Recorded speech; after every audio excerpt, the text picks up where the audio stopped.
반갑습니다. 부활절 절기 주일입니다. 오늘 절기 주일에 맞춰서 부활절에 대한 설교를 준비했습니다. 오늘 말씀을 함께 상고할 내용은 욥기 19장 말씀입니다. 욥기 19장 21절에서 29절까지 제가 봉독해 올리겠습니다. 욥기 23장에서 29절입니다. 나의 말이 곧 기록되었으면 책에 씌워졌으면 철필과 연으로 영영이 돌에 새겨졌으면 좋겠노라. 내가 알기에는 나의 구속자가 살아계시니 후일에 그가 땅 위에 서실 것이라. 나의 이 가죽 이것이 썩은 후에 내가 육체 밖에서 하나님을 보리라. 내가 친히 그를 보리니 내 눈으로 그를 보기를 외인처럼 하지 않을 것이라. 내 마음이 초급하구나. 너희가 만일 이르기를 우리가 그를 어떻게 칠꼬 하며 또 이르기를 일의 뿌리가 그에게 있다 할진대 너희는 칼을 두려워할지니라. 분노는 칼의 형벌을 부르나니 너희가 심판이 있는 줄을 알게 되리라. 기도하시겠습니다.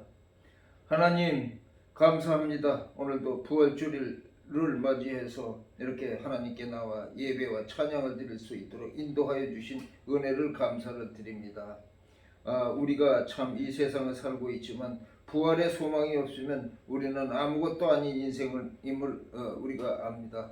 오늘도 주님께서 다 이루시고 우리들에게 모본을 보여주신 그 부활을 통해서 우리가 함께 말씀을 상고하며 그 부활을 소망을 두고 이 험한 세상을 이긴 자로 살아갈 수 있도록 하나님 인도하여 주시옵소서. 감사드리며 예수님 이름으로 기도드렸습니다.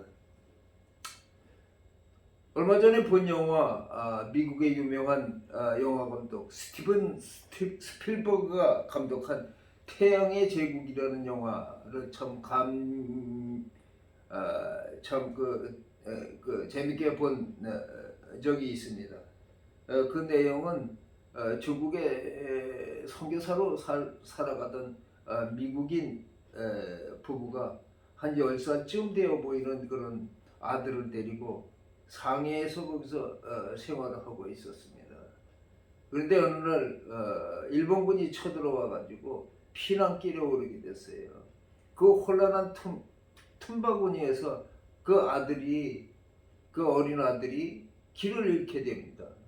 그리고 다시 집에 돌아와 보니까 아버지 어머니는 길을 떠나고 없어요. 그래서 혼자 길을 떠나다가 나중에 흘러 어디까지 가게 되느냐면 외국인들을 그 집합해서 살게 하는 그 수용소에까지 가게 됩니다.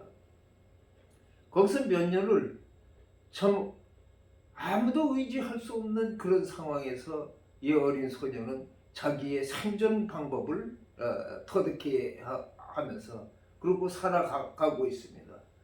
물건을 옮겨다 준다거나 무슨 구두를 닦아 준다거나 이런 자기가 어린아이가 할 수 있는 여러 가지 일들을 그렇게 하면서 그 생존을 이어가고 있습니다.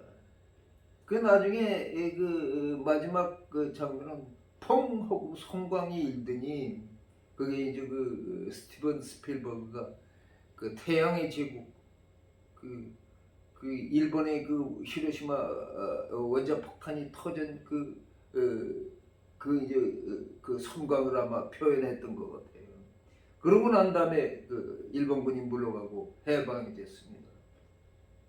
그러고 난 다음에 그 부모가 이제 알고선 수용소로 찾아와서 부모님이 우뚝 서서 있었을 때 그 어린 아들은 부모님을 알아보고 쏜살같이 뛰어가가지고 그 어머니 품에 푹 안겨서 바로 잠이 들었어요. 우리 인생이 참 그렇습니다. 홀로 태어나서 홀로 생존을 터득하면서 생존의 방법은 터득하고 혼자 생존을 이어가야지 될 수밖에 없는 그런 인생인 것입니다. 우리가 앞뒤가 칵 막혔을 때가 있어요.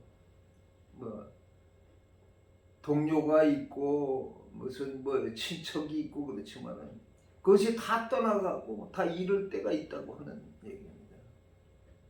그래서 사람들은 자꾸 울타리를 만들죠. 자기의 안전을 위해서. 그러나 인생은 끝마무리가 어디까지 가야 되느냐면 죽음에까지 가야 된다는 사실인 것입니다. 아무리 울타리 많이 쳐놓고 뭐 깐부를 많이 맺어서 뭐 자기를 도와줄 어떤 동료를 많이 만들어 놓고 한다고 해도 언젠가 난 혼자 중환자실에서 버둥버둥 하면서 내 인생이 어디로 가야 되나 주렁주렁 고무호소를 입과 코에다 달고 그런 날이 반드시 온다라고 하는 것입니다. 그건 틀림없는 사실이에요. 인간은 모두 죽습니다. 사망의 길이 정해져 있어요. 그 안에 조금 안락하게 살라고 별짓도 다 하고 살지만은 결국 인간의 끝은 거기까지 가야 된다는 사실인 거죠. 이거를 바라보고 살아라 라고 하는 것을 욥기를 통해서 오늘 우리가 말씀을 참고해 보도록 하겠습니다. 욥기는 모세오경보다 더 일찍 쓰여진 최초의 성경이라고 이렇게들 말하고 있죠. 이거는 보면은 악에서 떠난 내 욥을 너희가 유의하여 보았느냐. 하나님께서 천상에서 참 그렇게 자랑스럽게 말씀을 하셨어요. 그랬더니 사단이 있다가 아이고 하나님 제가 등 따시고 배부르니까 제가 할렐루야 찬양하고 그러죠.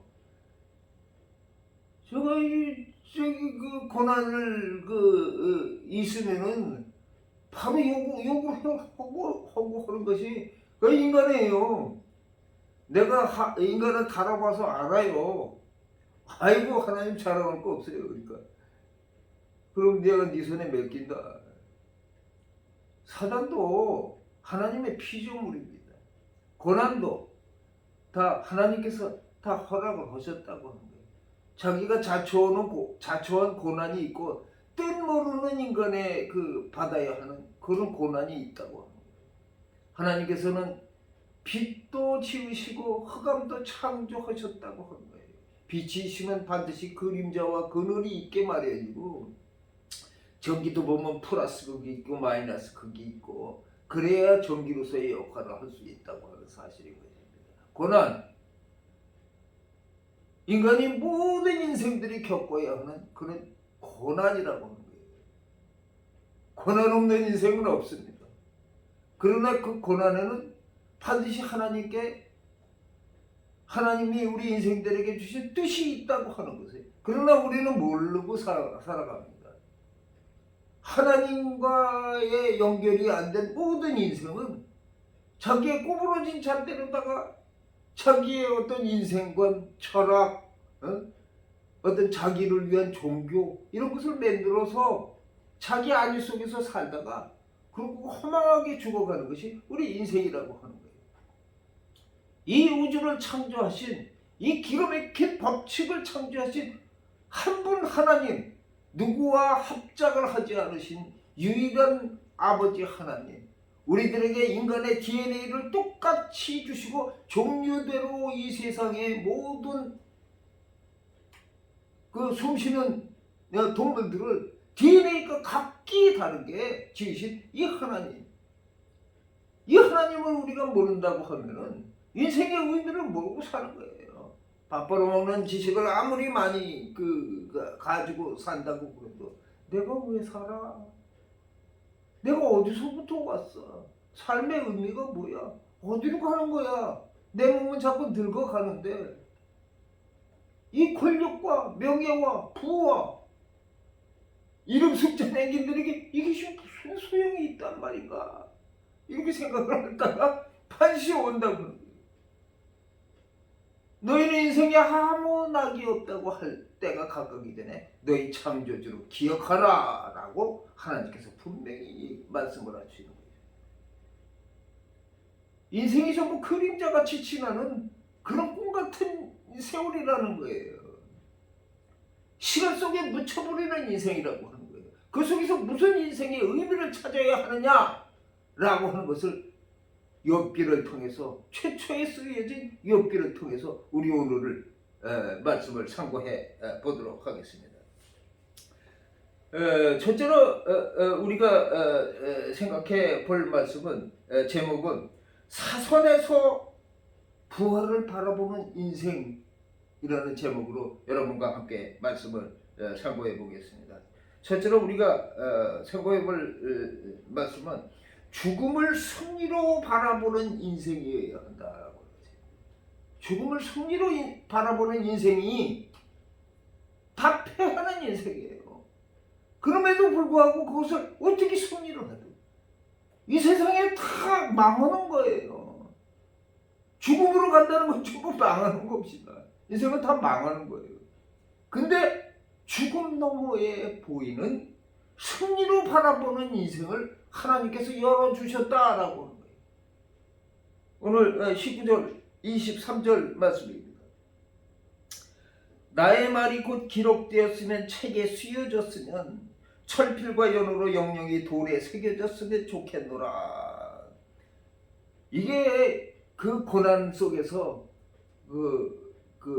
참 뒹굴어 살아갈 수밖에 없었던 그런 속에서 또 새 친구들이 와가지고 얼마나 자존심을 긁어댑니까? 인간이 마지막 가지고 있는 것이 이 자존심이라고 하는 사실입니다. 우리가 잠깐 시간이 없어서 다 읽지는 못하지만은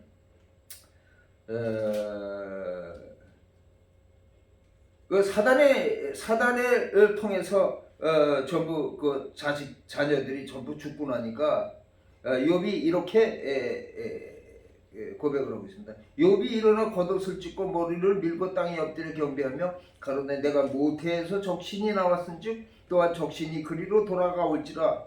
주신 자도 하나님이시요 취하신 자도 여호와이시니 여호와의 이름이 찬송을 받을지어다 하고 이 모든 일에 욥이 범죄하지 아니하고 하나님을 향하여 어리석게 원망하지 아니하느니라. 참 기특하고 참 하나님께서 악에서 떠난 자라고 참 칭찬을 받을 만한 그런 욥의 모습을 보게 됩니다. 그래서 하나님께서는 천상에서 사단아 네가 봤냐? 욥을 위하여 봤느냐? 이렇게 순전하고 정직하여 하나님을 경외하고 악에서 떠난 자를 세상에 없다. 네가 나를 격동하여 까닭없이 그를 치게 하였어도 그가 오히려 자기의 순전을 지킨 것을 네가 보지 않았느냐? 그랬더니 사단이 대답합니다. 사단이 여호와께 대답하여 가로되 가죽으로 가죽을 바꾸오니 사람이 그 모든 소유물로 자기의 생명을 바꾸었지라. 참 무서운 얘기예요. 첫사람 인류의 조상 아담을, 하와를 참 유혹해서 하나님을 반역해서 자기의 소화에 들어서 너는 흑인이 흙으로 돌아갈 것이나 자기의 밥으로다가 생각하는 그런 사단이 이렇게 얘기하는 거예요. 가죽을 바꾸는 것이 인간이다. 가죽은 생명입니다. 자기 살기 위해서 다른 사람 누르고 죽여야 자기가 숨쉬고 산다는 거예요. 물에 빠지면은 다른 사람 집어 누르고 자기가 숨쉬는 게 이게 인간의 최소의 본능이라는 거예요. 나중에 보면은 그런 결과가 나올 수 있다고 하는 거예요.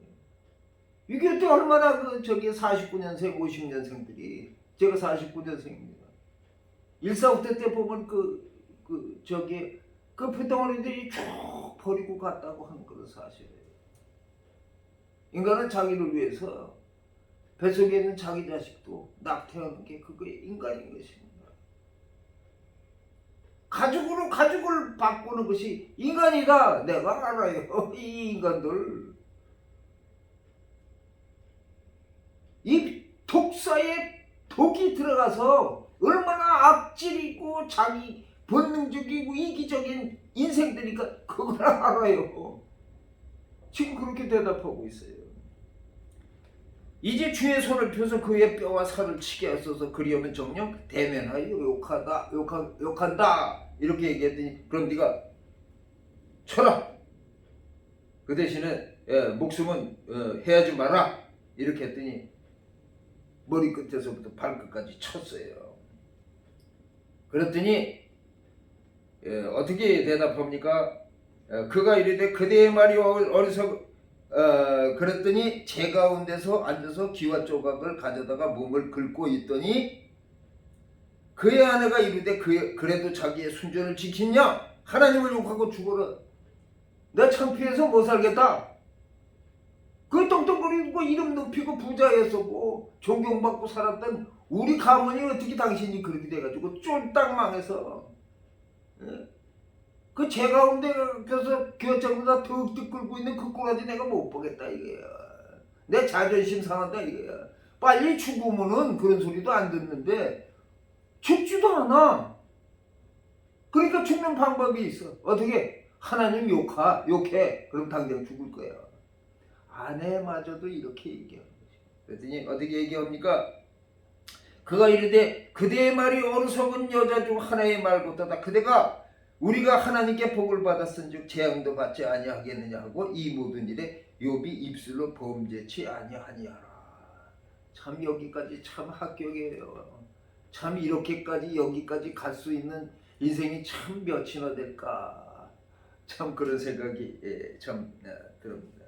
그러나 3장에 바로 와서 어떻게 욥이 얘기합니까? 3장 1절에 그 후에 욥이 입을 열어 자기의 생일을 저주하노라.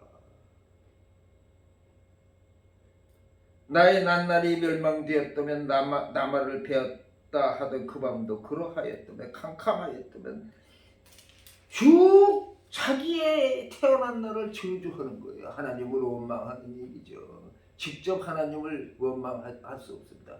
뼛속 깊이 들어있는 이기적 존재의 그 모습, 이것이 아담에게 물려받은 그 인간의 그 모습이라고 하는 것입니다. 이는 내 모태의 물을 닫지 아니하였고 내 눈으로 환난을 보지 않도록 하지 아니하였습니다. 어찌하여 내가 태에서 죽어나오지 아니하였던가? 어찌하여 내 어미가 낳을 때에 내가 숨기지 아니하였던가? 쭉 푸념하는 소리입니다.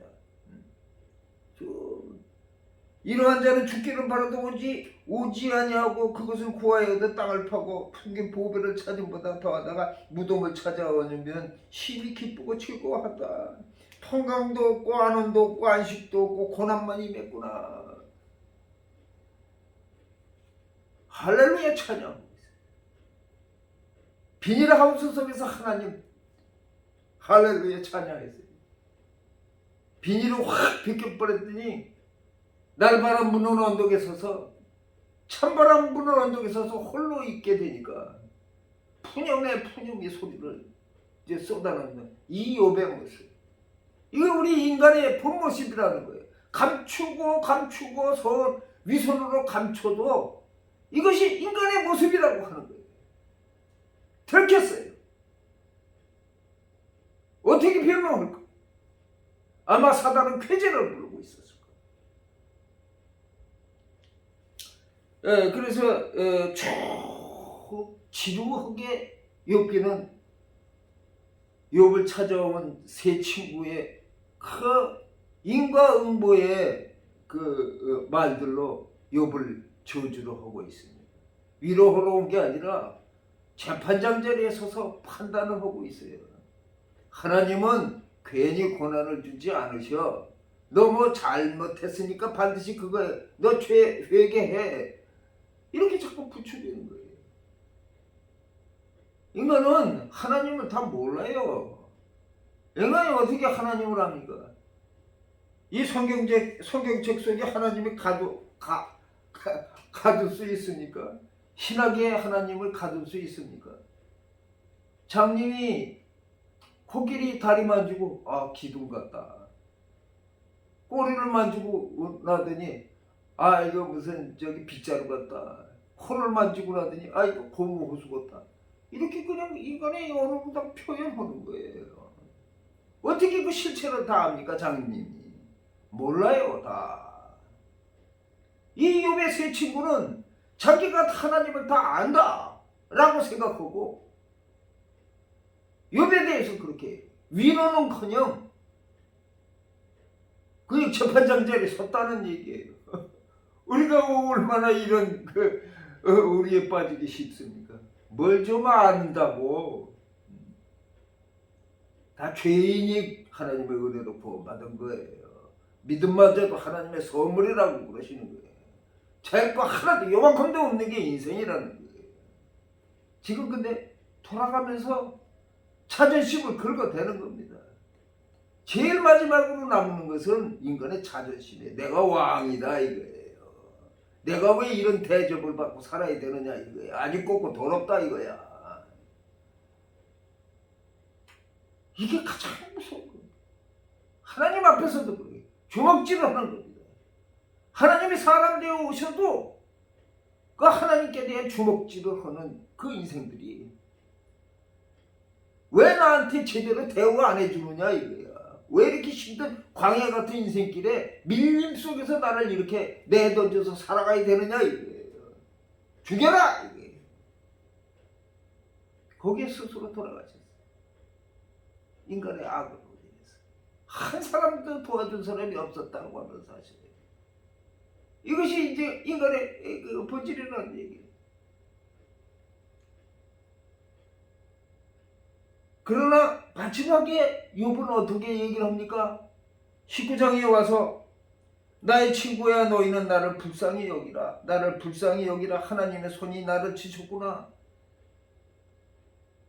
너희가 어찌하여 하나님처럼 나를 핍박하느냐. 내 살을 먹고도 부족하느냐. 네가 하나님이냐. 하나님이 나를 이렇게 치셨다. 천상에서 이루어진 일은 우리 지금의 욥기를 읽고 있는 독자들은 알고 있어요. 거기에 시작의 원인이 어디서부터 시작됐던가? 천상에서부터 시작됐다는 걸 우리가 알고 있지만 땅에 있는 사람들은 모르고 있다는 얘기예요. 우리 독자들은 이미 알고 있습니다. 이 고난이 어디서부터 시작됐다라는 걸 알고 있습니다. 그러나 이 지금까지 우매한 소리들을 하고 있는 거예요. 음지, 양지도 하나님께서 다 하나님의 손에 있다고 하는 사실이에요. 그래서 나의 말이 곧 기록되었으면 책에 씌워졌으면 철필과 연으로 영영이 돌에 새겨졌으면 좋겠다. 그 고난 속에서 죽지도 못하고 피골이 상접하고 자존심 긁어대는 더군다나 그 종들이 자기를 업신여기고 그 종들의 자식마저도 참 업신여기고 그런 아주 바닥에까지 갔다는 이런 욥입니다. 참 제 가운데서 어떻게 재생할 수 없는 그런 환경까지 갔다고 하는 거예요. 이게 축복입니다. 여기서 어떻게 바라보고 있습니까? 산다는 것이 뭐 이러냐 이거예요. 언젠가 죽는데 그러면서 뭐라고 얘기하느냐면은 책에 기록되었으면 좋겠다. 후세에 내가 이걸 좀 남기고 싶다. 나의 유언처럼 남기고 싶은 얘기가 여기 있다. 철필과 연으로 영영이 돌에 새겨졌으면 좋겠노라. 뭘 남기고 싶다는 얘기니까. 예레미야 17장 1절에는 유다의 죄는 금강석 끝 철필로 기록되되 그들의 마음판과 그들의 단뿌리에 새겨졌거늘. 죄가 유다의 죄가 이렇게 그냥 뿔에 새겨질 정도로다가 그렇게 새겨졌다는 얘기예요. 그걸 지금 장악하고 있다는 얘기예요. 여기까지 갔다는 얘기예요. 그 바닥까지 인간의 실존에 거기 바닥까지 갔다는 얘기입니다. 이게 끝에까지 가보고 당신은 사랑받기 위해 태어난 사람 물론 좋아요. 근데 거기까지 가보지 않은 뭐 환경이 그렇다는 얘기가 아니에요. 지금도 욥기를 읽어보고 성경의 모든 그 사람들의 그 경험을 그거 보고 답을 알고 사는 사람이 그거를 부를 수 있는 찬양이라고 생각합니다. 네. 철필과 영으로 영영이 돌에 세워졌으니 좋겠더라. 25절에 내가 알기에는 나의 구속자가 살아계시니 후일에 그가 땅 위에 서실 것이라.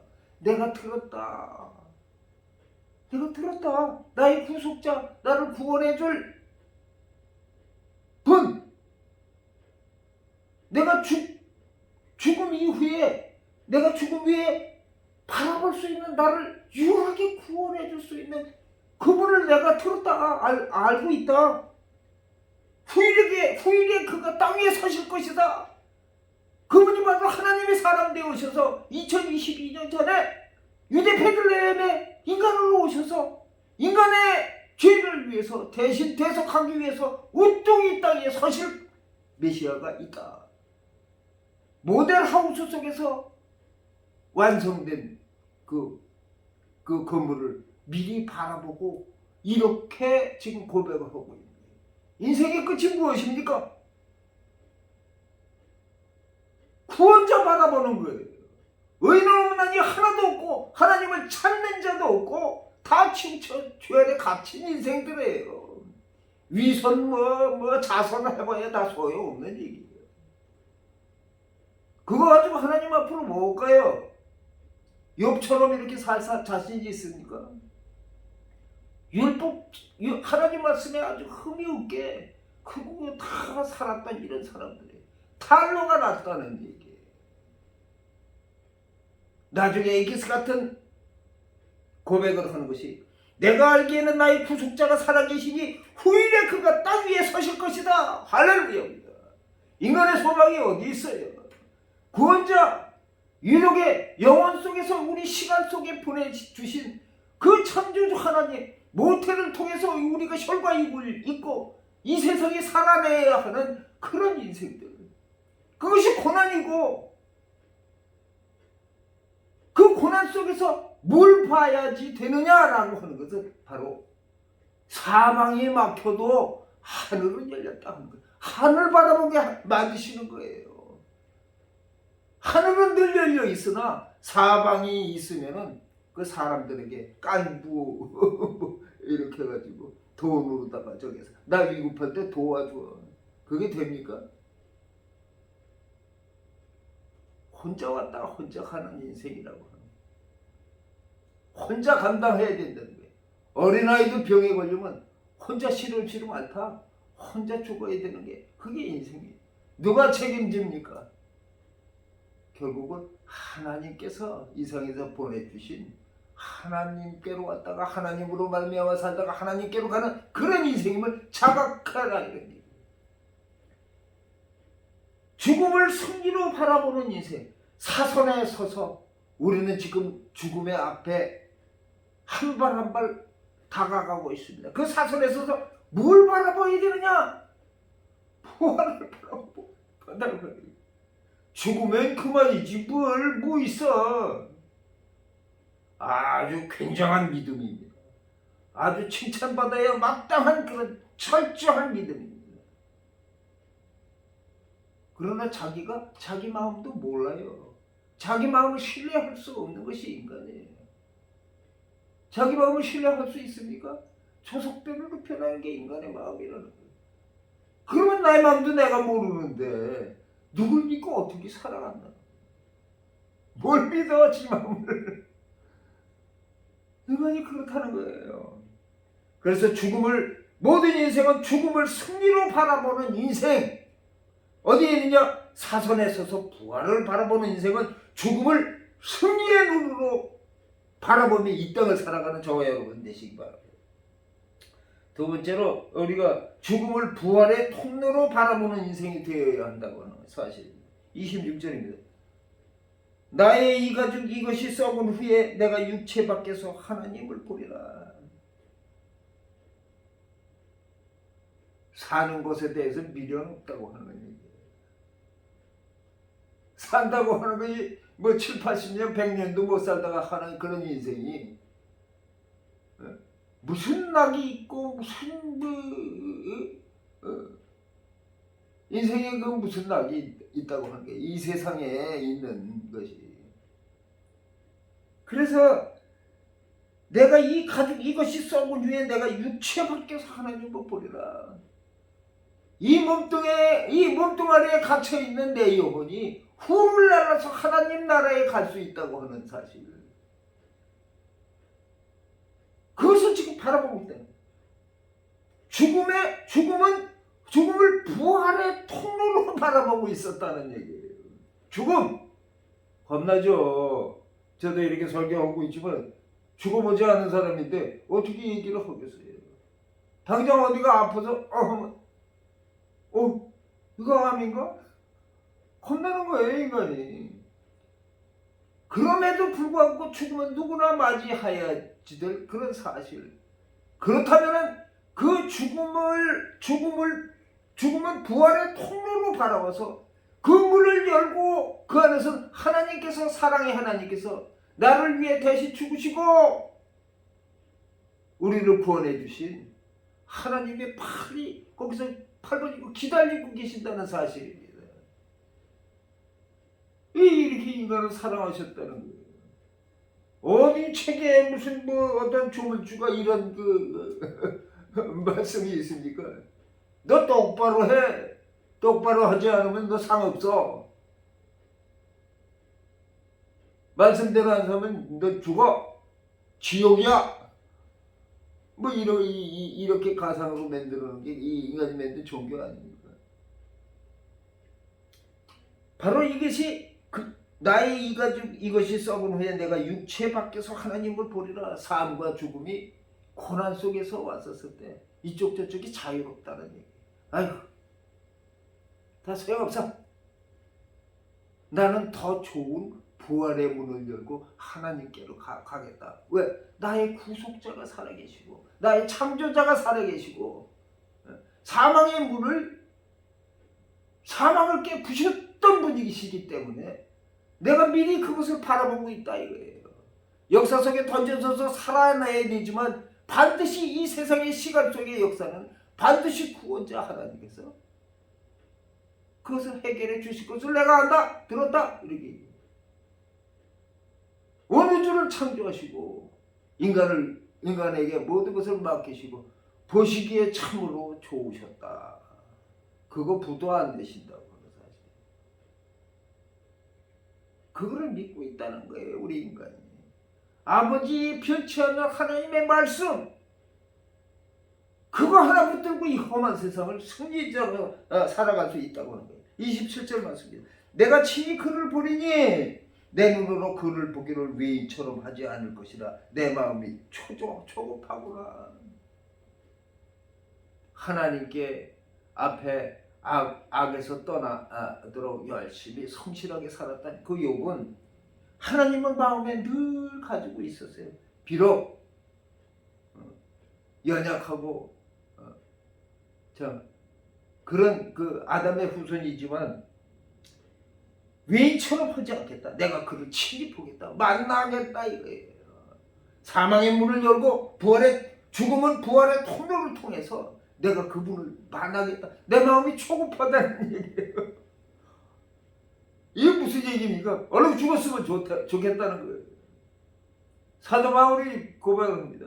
나는 매일 죽노라. 언제 죽어도 다 죽는 일인데 이 세상에 아웅다웅하면서 살아봐야 뭐하냐? 나는 구원받은 사람이다.